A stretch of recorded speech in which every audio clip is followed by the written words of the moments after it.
happen if We're very close to in case it. po na hindi ma-approve yung motion? We're very close to filing the plunder charges, but we still have to cross the T's and dot some I's and probably put periods in sentences. Yun na lang, ganun kalapit na yan. That's why I didn't deliberately talk about that. Pero the cases are just about ready for preliminary investigation.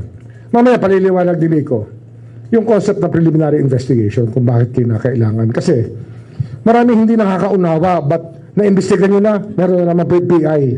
Eh, ganoon po talaga ang lipunan na may sistema ng batas na pinangangalagaan ng karapatan ng bawat isang nasa sakdal. Kaya meron tayong preliminary investigation para to protect the rights of people who may be accused of any crime. But we can explain it better later. But sir, will it still stand without Secretary Bonoan testifying?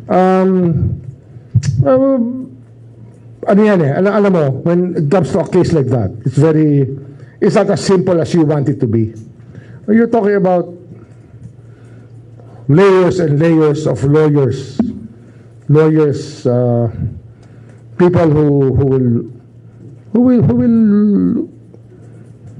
defend up to and go to any extent to defend their client. So hindi ganun kadali. Pero we were managing to thread the needle, so to speak.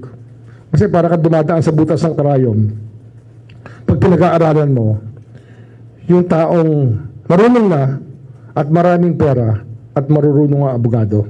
Sinasabi ko na, from the first day that I took office here, ang kalaban namin dito, the people with who have the best lawyers money can buy.